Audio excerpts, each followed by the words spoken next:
નમસ્કાર, આપ સૌનું હાર્દિક સ્વાગત છે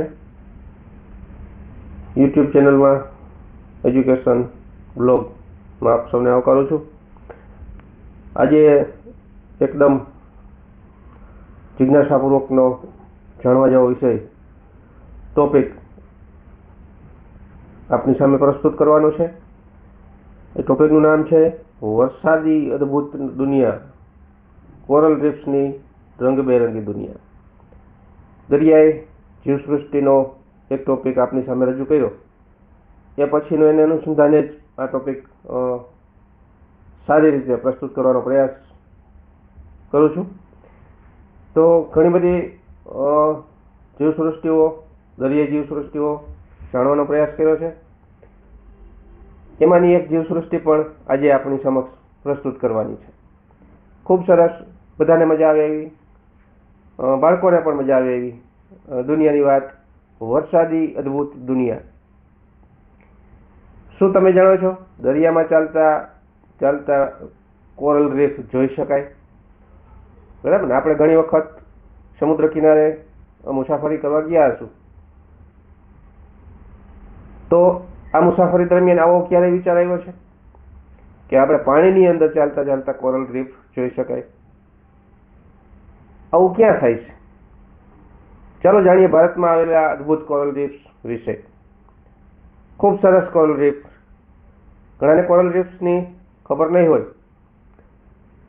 પણ આજે જોયા પછી એને પણ એક અદ્ભુત દુનિયાનો નજારો જોવા માટેની પ્રેરણા મળશે અને એક સમુદ્ર તરફ જવાની ઈચ્છા જાગશે. કોરલ રીફ્સ એટલે એને ગુજરાતીમાં પ્રવાલ ભીતિકાઓ કહે છે.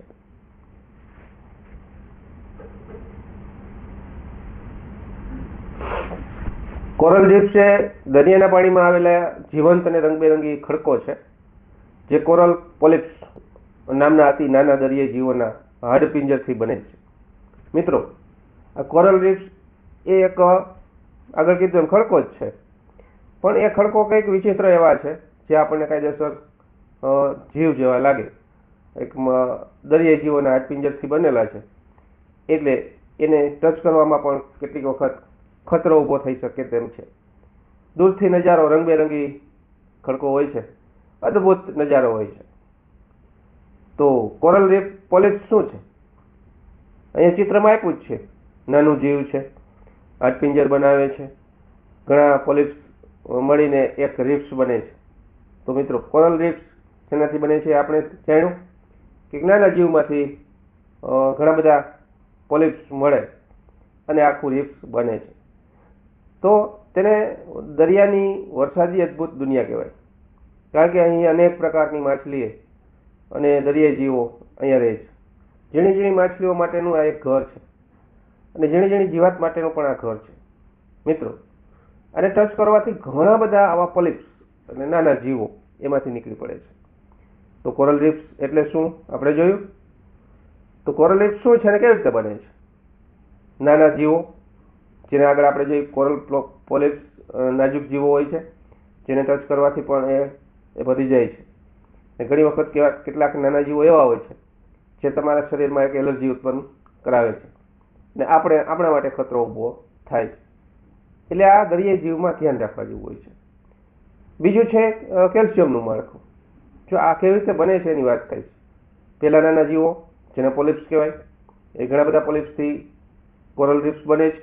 એની અંદર કેલ્શિયમનું માળખું, એટલે કે આ જીવો દરમિયાન દરિયાના પાણીમાં કેલ્શિયમ લઈને સખત કવચ બનાવે છે.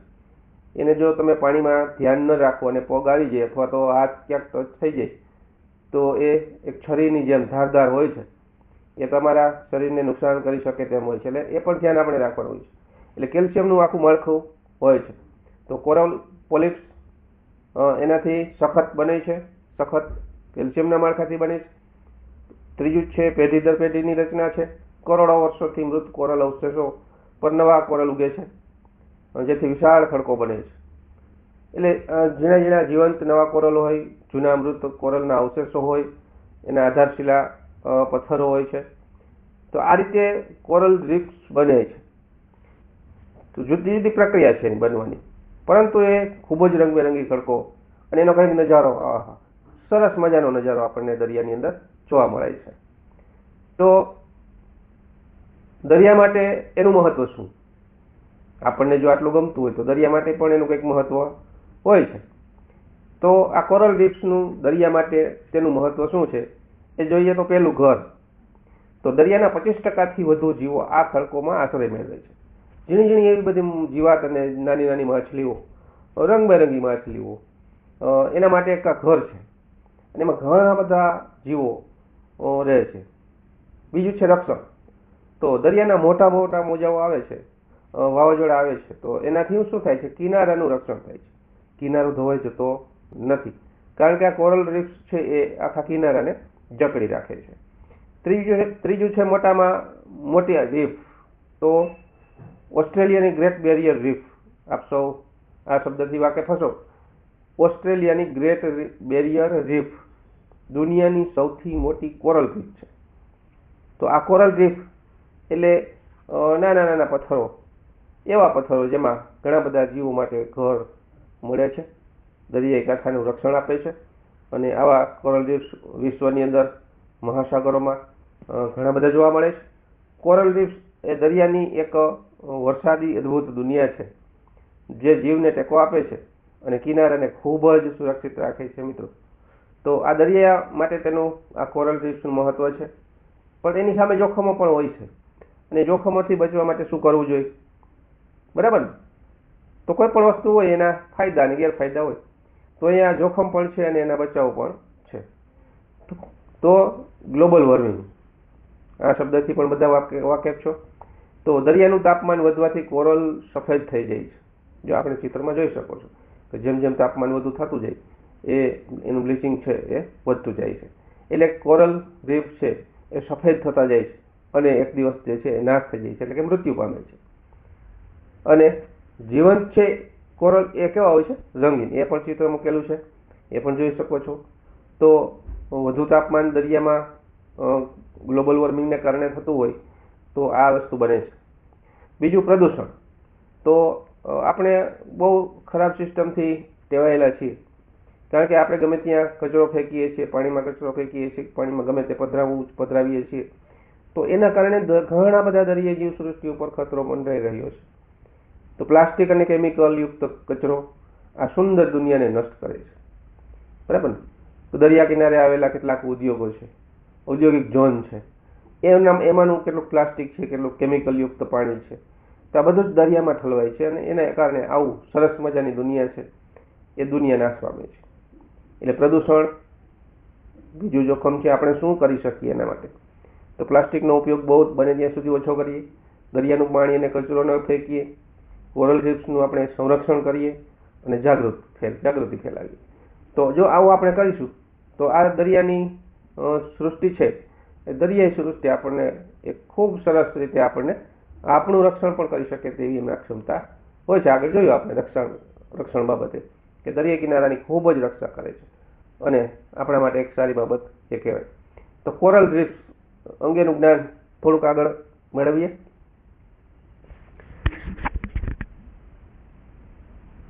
ભારતમાં ઘણી જગ્યાએ આવા કોરલ રીફ્સ જોવા મળે છે અને એ કોરલ રીફ્સ મેં જોયેલા છે.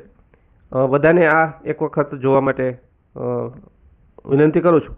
ખૂબ સરસ હોય છે. લક્ષદ્વીપ ટાપુ ભારતની અંદર છે. ભારતમાં કોરલ રીફ્સ મુખ્યત્વે 4 વિસ્તારોમાં આવેલા છે. એટલે ભારતનો દરિયા કિનારો છે એ ઘણા બધા ટાપુઓથી ઘેરાયેલો છે અને અદ્ભુત દરિયા જીવ સૃષ્ટિથી સમૃદ્ધ છે. તો પેલું એમાં ટાપુ છે લક્ષદ્વીપ ટાપુ. તો એની અંદર ઘણા બધા પ્રકારના કોરલ્સ હોય છે. એમાં એટોલ રીફ્સ, લક્ષદ્વીપના તમામ ટાપુઓ છે એ કોરલથી જ બનેલા છે, જેને એટોલસ એટલે કે ગોળાકાર રીફ કહે છે, જે ચિત્રમાં આપણને બતાવેલું છે એમાં જોવા જેવું છે. એની વિશેષતા શું છે? તો અહીંનું પાણી એકદમ પારદર્શક અને ભૂરા રંગનું છે, જ્યાં સુંદર લાન્ચિંગ કોરલ કોલોની આખી જોવા મળે છે. એટલે જો એકદમ કાચ જેવું પાણી હોય, તળિયું દેખાતું હોય એવા પાણીની અંદર ખાસ કરીને આવા રીફ્સ જોવા મળે છે. તો માહિતીનું સંક્ષિપ્તીકરણ એટલું છે કે ભારતમાં કોરલ રીફ્સ વિવિધ અને મૂલ્યવાન છે. તે દરિયાઈ જીવસૃષ્ટિ, પર્યાવરણ અને આપણા ભવિષ્ય માટે ખૂબ જ મહત્વપૂર્ણ છે. આપણે તેને જાળવી રાખવી અને સુરક્ષિત કરવી એ આપણી જવાબદારી બને છે. તો ભારતની અંદર આ લક્ષદ્વીપ, બીજું છે અંદામાન નિકોબાર ટાપુ, જે સૌથી મોટો વિસ્તાર, ભારતમાં સૌથી મોટો અને વિવિધતાસભર કોરલ રીફ્સ વિસ્તાર અહીં આવેલો છે. એકવાર મુલાકાત મેં કરેલી છે. આપ સૌને મુલાકાત કરવા મારું એક નિવેદન છે. એનું મુખ્ય સ્થળ અહીં મોટે ભાગે કિનારાની નજીક આવેલી ફિંગિંગ રીફ જોવા મળે છે. તો પ્રવાસી માટે કોઈનસ CoV beach, Havelock Iceland, snorkelling અને સ્કૂબા ડ્રાઇવિંગ માટે ખૂબ જ પ્રખ્યાત છે. અને અહીંયા ખૂબ જ આપણને પુષ્કળ પ્રમાણમાં આપણને કોરલ જોવા મળે છે. કારણ કે અહીંનું પાણી સ્વચ્છ છે, એની સુવિધાઓ છે સ્નોર્કલિંગની, સ્કૂબા ડ્રાઇવિંગની, એટલે પ્રવાસીઓ માટે ખૂબ જ આકર્ષણનું કેન્દ્ર છે એ અંદામાન નિકોબાર ટાપુ છે. તો બીજું છે મન્નાર, મન્નારનો અખાત, ગલ્ફ ઓફ મન્નાર. આ શબ્દ પણ કેટલાકે સાંભળ્યો હશે. તો ટુરિઝમમાં જાય ત્યારે આ બધી વસ્તુઓ ખાસ કરીને આપણે જોવી જોઈએ. તો મન્નારનો અખાત, એમાં પણ આપણે દક્ષિણ ભારતમાં તામિલનાડુ અને રામેશ્વરની નજીક આવેલો છે આ વિસ્તાર, જેમાં જૈવ વિવિધતા આપણને પુષ્કળ જોવા મળે છે. એટલે કે ડાયવર્સિટી જીવોની અંદર જોવા મળે છે આ દરિયામાં. એનું એ રક્ષિત ક્ષેત્ર એનું તો મરીન નેશનલ બાયોસ્ફિયર રિઝર્વ તરીકે આ વિસ્તારને છે એ જાહેર કરવામાં આવ્યો છે. કારણ કે ઘણી બધી એવા જીવો છે જે ધ્યાન ન રાખે તો નાશ પામે છે, નષ્ટ થઈ જાય છે. એટલે મન્નારના અખાતમાં પણ કોરલ રીફ્સ ખૂબ જ પુષ્કળ પ્રમાણમાં જોવા મળે છે. કચ્છનો અખાત છે ગુજરાતમાં, તો ગુજરાતનું ગૌરવ જામનગર અને દેવભૂમિ દ્વારકા જિલ્લો એની નજીક આવેલું છે. કચ્છનો અખાત એ ભારતનો એકમાત્ર એવો વિસ્તાર છે જ્યાં પાણીમાં ઉતર્યા વગર પણ કોરલ જોઈ શકાય છે. એટલું ક્રિસ્ટલ વોટર આપણને ત્યાં છે. તો આપણને તળિયે શું વસ્તુ પડી છે એ આપણને આસાનીથી નજર મળે છે.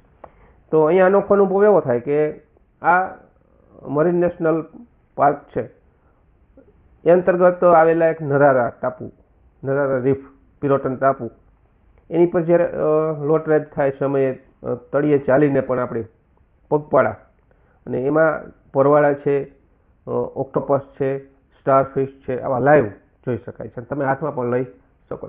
ખૂબ જ મજા આવે મિત્રો, આનંદ જ આવે. કારણ કે આ વસ્તુનો સ્પર્શ કરો ત્યારે આપણને એક ખ્યાલ આવે કે આવા પણ જીવ હોય છે જેનો કોઈ આકાર નથી હોતો, બરાબર. તો આવા કેટલાક કોરલ રીફ્સ, કેટલીક ફિશ આપણને ખાસ કરીને આવા ટાપુઓમાં જોવા મળે છે. તો મિત્રો આ હતું કોરલ. કોરલ એટલે શું?